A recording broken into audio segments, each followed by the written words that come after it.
All right, this is going to be exciting.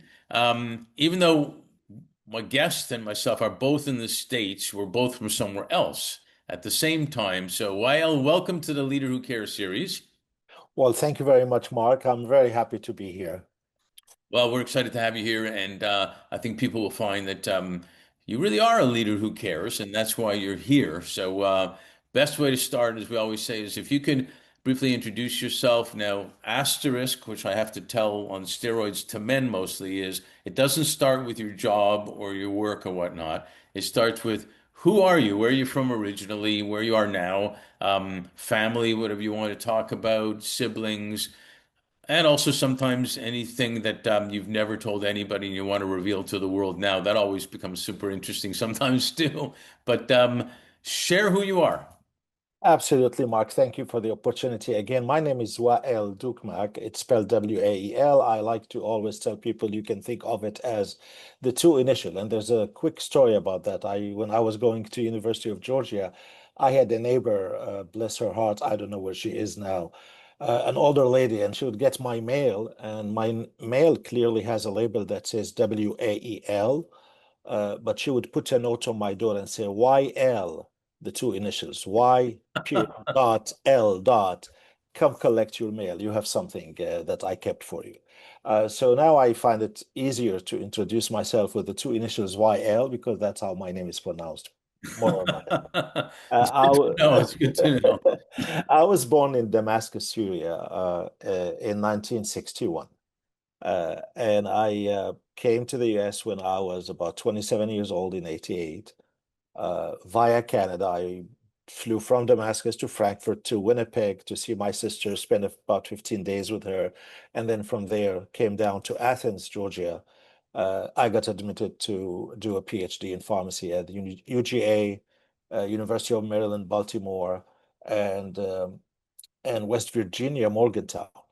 And not knowing nothing about the US, I asked my friends who'd been there and went to study there for their undergrad. And they said, well, we know you well. You're very nerdy. So Morgantown is a party school. Don't go there.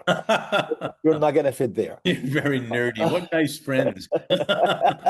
And they said, well, uh, Maryland, Baltimore may be cold for your taste. We're from Damascus. Weather-wise, probably Athens is the best. But there's a big caveat. The South is not going to be very hospitable to a foreign student. I said, well, I'll handle that. And I can tell you, it's honestly the best decision I've ever made. Athens was very hospitable for me. I met my wife and got married in Athens. I'd known her before, but we got married in Athens. We raised three kids. Two of them actually have kids of their own. Each has one. So I'm married with three kids and two grandkids, a granddaughter and a grandson who's now 3.5 months old. Nice. We now live in Dallas. We took a hiatus and we left with Cisco and other Get into companies that. We'll get into that in a minute. to Uh, the Middle East. So now my home is Dallas. It was Athens, Georgia, and extremely happy with where I am today. so you're empty nesters now, right? You and We your are. We have a daughter who's 23 years old who lives with us, but wife. soon she'll be on her own, and we'll be true empty nesters. Absolutely. All right. Well, I have a 27-year-old single son that's around. If if there's going to do something here, I don't think we're in the marriage connection business, but no. Did you have siblings growing up? Absolutely. I did have. I'm the first child, so we are a total of five kids to my parents. My parents are very disciplined. I can tell you, they had a boy and a girl, and a boy and a girl and a boy. So they managed to go in turns. Time for boys, time for girl, time for a boy, time for a girl, time for a boy. So I have four siblings, two That brothers and two sisters. might be a how-to book for people if they want to know the secret sauce. Yeah.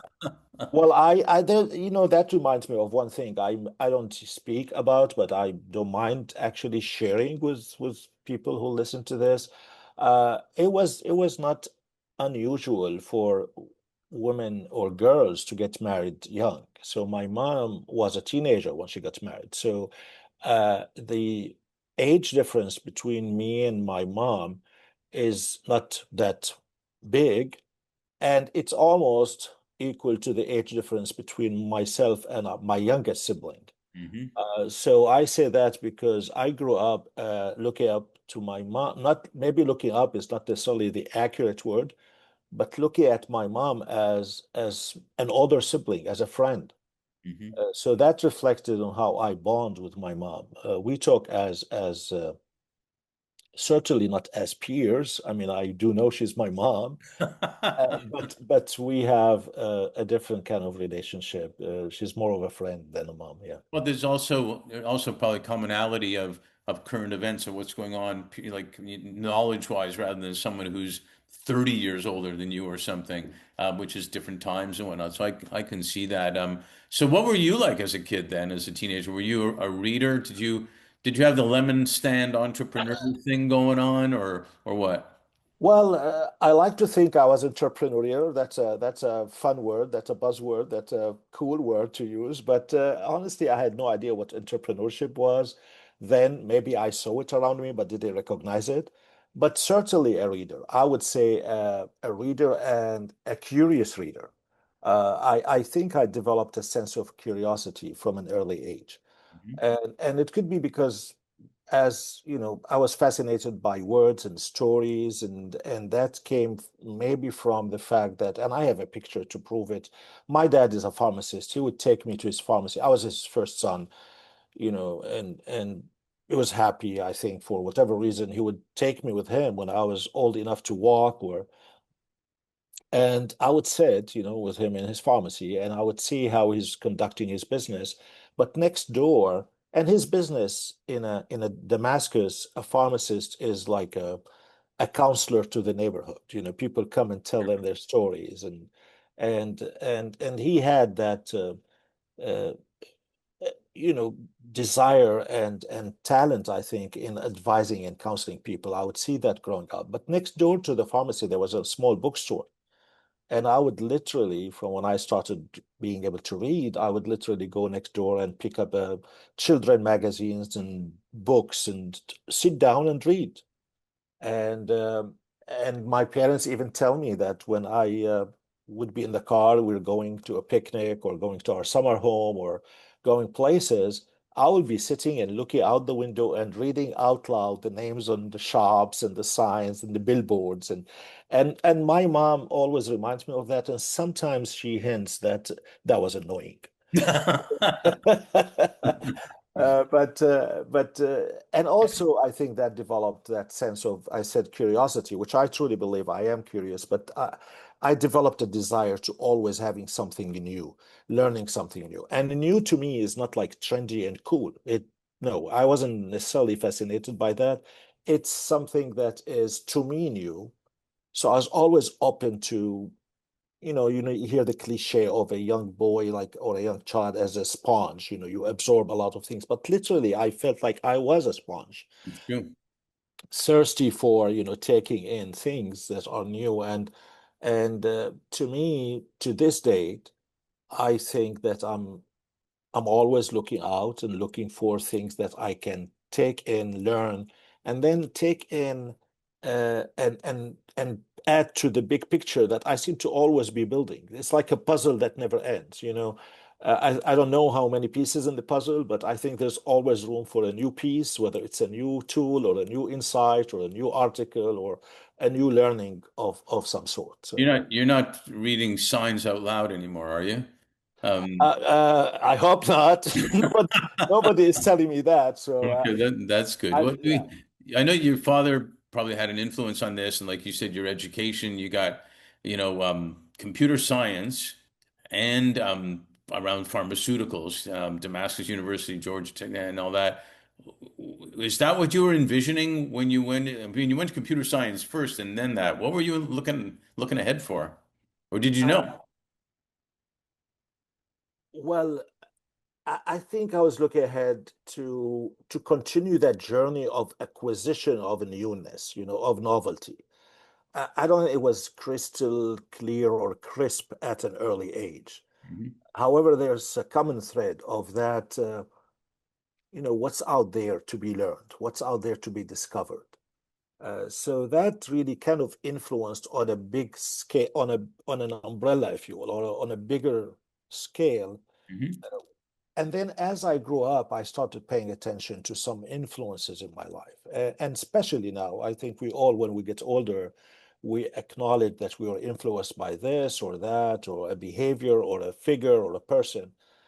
So I would say that in terms of the uh, early career or early aspirations, certainly my dad, I think along the way till date, is 95 to today, I either learn from him something new or learn something that I should have learned earlier, but resisted for whatever reason. And Yeah. now I acknowledge it's really of value and I need to learn it and I need to reread it, re-see it. And I tell kids my dad, maybe there's a selfish aspect of that. So pay attention. You may not agree with everything I say today, but there may come an age and a time where you look back and say, well, dad was right. Or, No, I think that comes a lot, and we'll talk about influencers in a bit too. But yeah, I think there might even be too much pressure on kids to know exactly what they want to do and what they want to be early on. And in fact, it might be multiple things that they end up doing, which is kind of the trend right now. But I wanted to ask,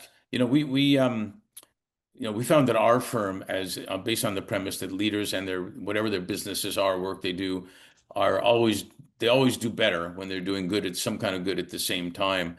I'd love you to share your experiences that you've had that have stood out, including including the whole Arab translation thing, which we chatted a little bit about, where you taught Arabic basically, but then you became a TV star on CNN apparently, and talk about that, and then how that came to be, where you founded the ISP called, is it Negia or Negia?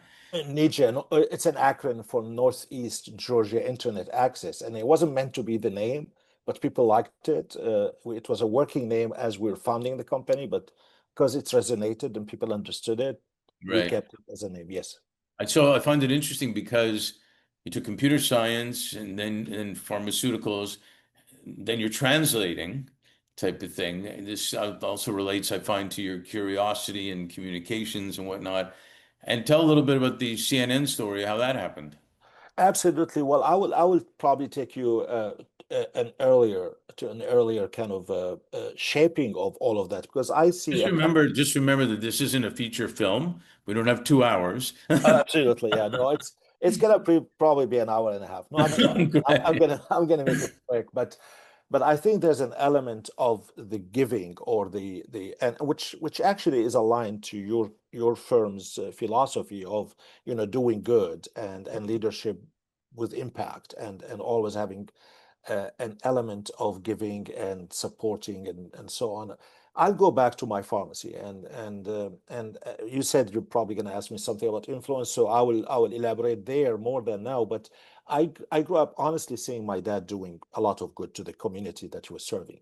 I'll give you one example, which today I bring up in many cases, and I look back in fascination because it shaped everything that we're talking about, whether it's my work at CNN, starting a business, employing people. I used to feel so good that my ISP, my internet company, had 18 people, and I tell my wife there are 18 families making a living and having food on the table because I started a business. I always kept that in mind. And I said it with humility. I'm not saying it to brag or anything. Sure. So my dad had, just to give you an example, we lived in a neighborhood of Damascus called Muhajirin, or just the name of a neighborhood. And there was a organization, a humanitarian organization that helps the needy in the neighborhood, and it's all volunteers, the elders in the community, and they would stamp as the prescription of a needy person and tell him to come to my dad's pharmacy. My dad's pharmacy serves him very well, just like he would any other person, and he will fill the prescription, and he will send the person away without charging him money. And I was a kid and I wasn't aware what was going on. As I grew up, he would send me to that organization to meet with their leaders on their monthly meeting with a bill, with a statement saying, I filled 100 prescriptions during this month, and that was $1,000, pay me $400. I would see that he gave them 60% off. but they needed to audit. I mean, they needed to see if my dad really did the right thing, right thing. So I would sit down, listen to them, and they would say, "Oh, we came to know about this family and they're in need, and we sent people to check on them, and now we know that they need that much." So I developed that sense of empathy, if you will, that sense of, how you can you should, not only you can, but you should help and not expect anything in return, like quiet leadership, Right. and that, I think, influenced my desire to get. When I was a graduate student, somebody told me, "You have a talent in English and Arabic. You speak both languages. Have you thought about translating as a side job? You're a graduate student, you can make money doing this way." And I start looking for people, students. Do you need transcripts to be translated? I'll do that for you. And honestly, it wasn't for the money as much as I have something I can give. I need a venue to use to give it through. Now, certainly that translated into business. Now, CNN called one time to answer your question about CNN, and I was teaching Arabic at the University of Georgia. The teaching came because I was so consumed with my ISP. There was no playbook to follow to start an internet company. I started the internet company when the internet just became commercialized Right. of an internet service provider in 94, 95 timeframe. So it was stressful, but I was very proud of it. I took the business to a really good level. And there was an opportunity for an adjunct professor to teach Arabic. And I was approached and I told, yeah, it would be good to take time off my daily work and the stress of work and go and teach. And to me, that was not a chore, not a work. It was like a relief. Yeah. And then I started that 96, 9/11 happened 2001. And suddenly I have four entry-level classes as opposed to one. So I got busier. One time I was in 2003, I was teaching. I went to my office and I see that I had about 11, actually not about, exactly 11 missed calls. I still remember that. And I said, "Who's calling me from a 404 number?" We're 706 in Athens, 404 in Atlanta. So I pick up the phone, I call him back. I said, "Well, I'm sorry, I was teaching a class. I don't take my phone with me. I leave it in the office. But somebody during that 1 hour called me 11 times. Who's this?" And the operator said, "Oh, we know because she told us if you call back, we need to pass the call straight to a lady who was the chief editor of uh, Arab Affairs at CNN. And she said the Iraq war is about to start, and we need urgently an interpreter for Arabic." And every agency we called referred us back to you. They said, "In your backyard, you have Wael. He's a great translator." I said, "But they told you he's a great translator, not a great interpreter. I've never done interpreting before." And this is honestly a true story. And she said, but we need to talk to you because everybody is recommending you." I said, "Listen, I have a business.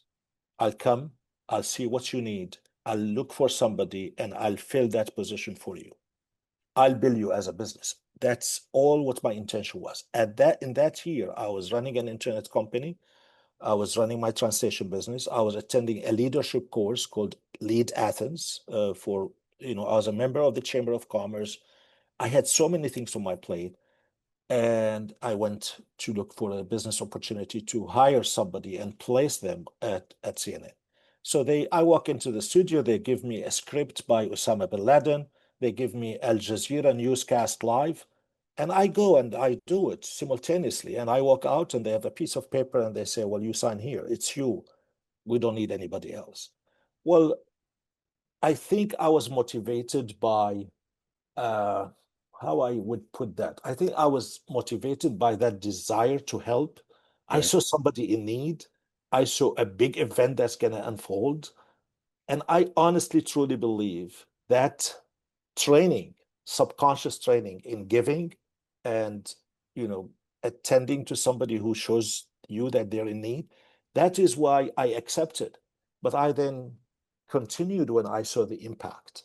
I saw that message. So I wasn't on the war zone. I was in the studio in CNN, but I was carrying a message. Right. The decapitation strike is when they called on me for my very first on the air assignment. I did one for a producer before, so I had the luxury of going and repeating myself and correcting mistakes. But the first one live, it was when Saddam Hussein came back after on TV with thick glasses after the decapitation strike. And first thing he did, he started reading old Arabic poetry. And to an interpreter, how good they are, that's a nightmare because you cannot interpret simultaneous on the spot poetry.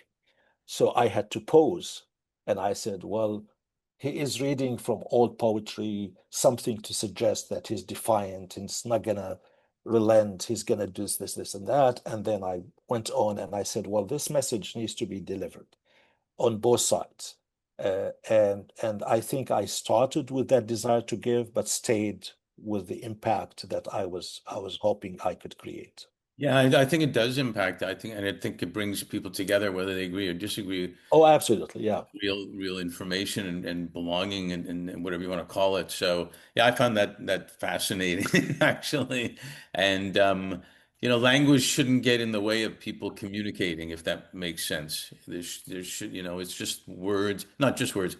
It's language, and it's just a matter of being understood, what the other person is saying. So did you did Cisco find you, or did you find Cisco? And how did Saudi Arabia happen? Was it just too exciting an opportunity to turn down, or Well, there's also a backstory to that. In 2005, now just to kind of also tell you, I mean, my background is both in computers and in pharmacy. So I came because I saw an opportunity to be trained in pharmaceutical industry and go back with some liberation that was happening in Syria for companies to start their own manufacturing of medicine.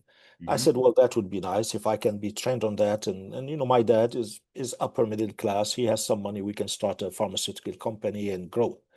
But I also had an undergrad in computers, so I also saw that there's the internet happening. So I pivoted a little bit. Well, in 2005, my father-in-law passed away, and he's a figure and is a figure to my wife and to the community. He's a professor, graduate from Johns Hopkins, a radiologist. He's a big man and he created a lot of vacuum, and that was not going well with my wife. And she said, well, I need to be closer to Syria. Syria was not a possibility for us. We didn't want to go back for many reasons. So I have connections in Saudi. My sister lives there, and I have friends there. So I went on an exploratory trip, if you will, voyage, and I said, I don't know how to get employed, so it has to be starting another business in Saudi because that up to that point I'd never worked for anybody in a meaningful way. Of course, I worked as an adjunct for the university, but business-wise, I was Yeah. on top of my own business. So I went, and as I was doing due diligence, my idea was the vision and the telecom liberation of the market, and that's an area I'm comfortable with. I stayed within that ecosystem. I did some due diligence. One of the companies I visited was Cisco, who was led by an old friend from uh, uh, uh, the time of my computer work when I did some programming. He was leading Cisco. He's a Saudi guy, very nice guy. And I met with him, and he sent somebody to call me back after the meeting. And he said, well, his name is Better. He said, Better understands that you are here to start your own business, but he's making you an offer to not take risk with your own money and start a business. Give us only 18 months of your time because your talent is aligned to what Cisco in San Jose is trying to do, which is to work with the telecom operators on transformation. And he knew how to present a value proposition. I said, why would I risk a year and a half? They're asking for is a year and a half of my time, and I will get to know more about the market to where if I decide to do something on my own, it will be a more informed decisions than otherwise. So I think we found each other. It was, a pivot in the due diligence journey I was taking to where I accepted to be hired by Cisco, and I was hired. I really enjoyed it. And there was a lot of impact because it was part of that transformation in the country. Yeah, Sounds like we call an omni win, where Cisco won and you won at the same time. absolutely. And Cisco had at the time this Bedr, his name is, had with John Chambers agreed on a vision for Saudi that's aligned to the Vision 2020. and they called it ACE, ACE, achieve a billion. So certainly a high goal for the country to sell Cisco gear, connect the kingdom, a lot of connectivity, and E, enjoy the ride. I embrace that. I like that. I said, if I can be part of that, why not? And now we're up to Saudi 29, Saudi 2030, and Saudi 2034. Absolutely. Bigger, bigger, better, and whatnot. From technology to ski resorts to ice hockey to you name it, it's Absolutely. happening. It's happening over there. You know the fourth industrial revolution has been talked about it being AI technologies, no doubt. And the interesting thing is the fifth is being talked about as humanity. Um, and and and we focus a lot on the intersection of talent and tech and impact also. Um, you continued on to Doha after to join Ooredoo, is how you pronounce it? It's Ooredoo, correct, yes. In Qatar. And Qatar has an interesting history too to go to. But I found it fascinating. Maybe you can share a little bit on that. They're also thinking big time mega projects over there, and I found it. I guess it must have been, you tell me, a challenge to capitalize on the opportunity that they were presenting to be seen as a leader in the world and positive, hopefully, for the people in Qatar. How did you look at it? And obviously, why did you go there? Absolutely. So I actually was just about ready to leave Saudi when I left Cisco. Then Cisco partner data consult came. That's before Ooredoo, right before Ooredoo, and said the board came and said we're struggling. Everybody says talk to Wael. We need a leader to turn the route. So I took that job as an interim, and still in my mind I needed to go back to the U.S. And my wife was happy with that also, and so that was our plan. So I quadrupled data consult. I did what I was asked to do. Things went very well. And as I was leaving, I went to Mecca to do the pilgrimage, the minor pilgrimage, just the optional one. And in my mind, I'm bidding farewell to this part of the world. I'm going back to the US. I get a phone call by a headhunter from Ooredoo. It used to be called Qatar Telecom, QTEL. Uh, and I was told that they need somebody who really fits my profile in transformation. Remember, at Cisco, I was advising telecom operator to transform Right. and be ready and aligned to the vision of the country. He really presented it very, very well. And I said, here in a place where I consider blessed and godly, and I get this phone call, so I need to give it serious consideration. There must be a reason, right? There in my mind, I think the stars were aligned in a certain direction, and I said, "Well, I will oblige." He said, "All we're asking is you come and meet with the leadership at Redo at QTEL." So I went and I did sit down with them. See, I have my own reading of Qatar, as you put it. They want to be the leader, all of that. I mean, all of the Qatar's leadership is very intentional. I think they really know what they wanted. I think they acknowledge they're a small piece of land, but they want an impact that would have some competitive advantages that will always be there for them. And every country would look for something like that, whether big or small. So I think they went on that and they developed a vision. They had a purpose, not only words. I mean, I could see that there's some action behind that. And at the same time, I think what was happening, not only in Qatar, but also everywhere, I think the telecom operator space, which I was familiar and still I'm familiar with, was suffering from deregulation, competition by new licenses being issued. The OTT players, remember at that time, WhatsApp was new, Facebook was almost new. All those over-the-top players are eating their telecom operators' lunch. Right. So I think, and then in that year, Qatar was bidding and later quickly won the FIFA 2022. So I think there was an alignment between many drivers to drive towards some outcome. So I found that to be from the impact side, this is excellent. I mean, I'm given this opportunity of three things aligning towards that. outcome, why not play a role in that outcome? So that's how I ended up in Qatar. And I did take care of the infrastructure projects, that were in service to those three things, competing with the on the telecom side, realizing the vision and preparing the country for the 2022. And and my observation having gone through that is that Qatar has something that I think is playing in its favor, uh, which is the alignment between the leadership and the people. I think they really work together because I could see a lot of pride in the people of Qatar, whether they were blue collar or white collar, executives or workers. I mean, they all were behind that vision. Uh, Now, if you ask me from afar, I still believe the GCC, the biggest economy, is Saudi. And that's obvious because it's the largest Right. geographical area and the highest number of population, demographics, Young population. and young. And there is a clear middle class, and middle class both in middle class and in SMB, in small and medium-sized businesses. Yeah. Qatar is heavily invested on infrastructure, which is government spending. So there's no viable economy by way of a small shop or a small enterprise. Money has to come from the government, and they're trying to change that. But my experience, all in all, in Qatar was really a good one, and a lot of lessons or observations that I made here. So did you get tickets to the World Cup? I did not stay till the World Cup.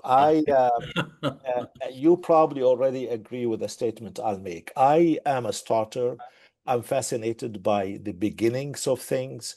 When things mature, I want to find the new thing to move on to. And 6.5 years is longer than I thought I'd stay in Now, Qatar. you don't do that with kids, right? Just make the kid and then um Well, you're being a little bit more courteous, because somebody asked me when I said that. He said, "How about married life? I mean, do you get bored and move on to another wife?" I said, "No, that is an exception that I'm happy with."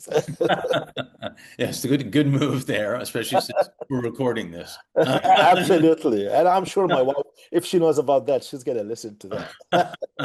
So, couple more questions here, because in LA we always say leave them wanting more so we can do a sequel. So, but AI is growing like probably faster than anybody ever thought, that type of thing. And discussions are on again, as with every technology, about how's it going to affect the human element, how's it going to affect people. Mhm, And there's going to be, like anything, significant positive stuff, and there'll be some crappy stuff, and then there'll be a few evil people that'll probably try to do crazy stuff. But mhm. that always happens. Share a little bit on your return to the US. What you're doing now, how you view AI, impacting the things that you're seeing, and are we getting back to your root of translation? Were you back at the beginning? Sure. So think of it this way. I like to think of it this way. I spent most of my US life in a small town, but very lovely, charming town, Athens, Georgia. Then I went to a very hustle and bustle Gulf, GCC, whether it's Riyadh because it was a big city, or my trips to Dubai or Qatar. It was a lot of activity that we were not used to in Athens, Georgia. So when I opted to come back to and remember when I was working in the Gulf, it was mega projects, big things. Mm. I like to think that now, like I'm back to my creative, uh, or human roots, if you will. I mean, I mean by that, a humanly reasonable route. I want to come back now after many years working on large scale and all of that to something that I would re-engage, but on a more personal and human-centric level. So that's kind of where I see myself with, and that's kind of answering the return to the US, if you will. But because I've always embraced new, it's obvious that I would embrace AI, and I do embrace AI. However, I embrace it with a twist, if you will. I mean, people are so, and they're rightly so, they're entitled to that. It's a new thing. People are questioning how it's going to impact this and that. These are all very valid concerns and questions. I like to keep it in my mind as a tool. It's a tool that I'll add to my toolbox. It's a powerful tool. Uh, it has potential. Uh, but I think its biggest potential is when it's used wisely and at the service of people, as Sure. opposed to compete with them. It's and I think any new industry, I follow. I used to read more and remember Jeffrey Moore's uh, uh, evolution of technology adoption life cycles, and whether it's a new LCD TV or a new iPhone, there's a life cycle, there's a growth, there's a transition before when it's very novel and early adopters tinker with it and play with it to where it's now massively accepted on a massive scale and used. I think there will be recalibration. Think of it like my recalibration going from a small town to a big town and coming back to a human-centered kind of level. So that's my take on AI. I think with AI, it can be a good tool in, and we see it's a good tool in healthcare. And I worked on smart cities. Smart cities benefits a lot from AI, which is the predictive analytics, the actionable insight aspect of a smart city. Sure. Now, in translation, it certainly is something that is impacting us, whether negatively or positively, but there's an impact there. Uh, so an area that's really close to me, and that's kind of maybe that's what you meant when you said let's go back to your translation. Now I'm actively looking for an opportunity. I don't claim I kind of found the sweet spot because that is a fast moving industry. And sometimes I may think of an idea, and if I don't act very quickly, somebody else has done it. So it's not as new as I like it to be. But I think the intersection of language and training, language services in general, and AI, where I get excited and I like to find a sweet spot for me to play a role. And whether it's business, which to me is always okay to be in the picture, but I'm more interested in the impact now. If I can contribute something, I'm more now, to be honest, and this is something that will be made public and uh, it's nothing secret or serious, but my head is going more towards language learning, language training, more personalized, more AI driven, more customized and personalized. And who knows, maybe in a year or two, if we meet again in an event like that, or I will be explaining more about what I have done by then. Yeah. No, I think it does go back to the roots because early on, maybe even before we were recording, we talked about communication being so important for even our well-being, and and we're all social animals in the sense that we need engagement, with each other, and words matter, especially if you're talking translation slash interpretation of what somebody said. Um, Especially in a world where there's a lot going on right now, and Yeah. and somebody says something that either is they meant it or misinterpreted, things can happen. So Absolutely. I think it's brilliant. One last question here, Mhm. otherwise we are going to do a feature film. Is a client told me in 2021, right after COVID year, said, 2020 was the year that flew by slowly, he told me. And I found that fascinating because sometimes we look at 2020 and COVID as like yesterday and almost also years ago, all at the same time. It's kind of like and now we're in the last half of 2025, and it seems, as usual, that time has flown by, but COVID still seems to be there. With all that said, what are you most grateful for and what are you most hopeful for? Well, I think your friend really echoed many feelings we all had. It was a blur. It was like as if time paused, and then all of a sudden, things went back to what they should be. Life goes fast. I think it's really that pause gave us a chance to focus on what matters, to appreciate things, to like look at family, look at purpose. I mean, you and I also were talking before this and talking about, what is important in life. Sometimes we get reminded by Right. things that have always been there, but we became so oblivious to their existence. Yep. I think that pause was a blessing in disguise in a way because we did get. I hope we all did. I'm sure I did, and many others did reflect, did look at what matters, took a pause, and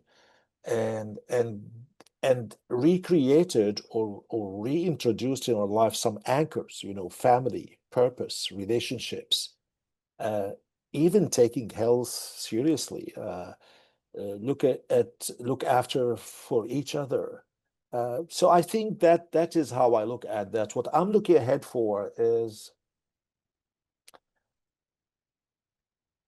regardless how, I mean, I'm actually, I have like many, I think, have friends on all sides of the spectrum in terms of how the virus started, the conspiracies, not only the virus, many other things. And I always like to be data driven and, facts based and all of that. I think regardless of that, I think the 2020 taught us to be more intentional because remember, take an example. I'm sitting here, I'm looking out to my backyard. We have an alley in Dallas. You come back to your house from an alley, not the front. Mhm. We used to get so intentional. We used to get our grocery delivered and put on a staging, like triaging. You put it here, we wash it outside.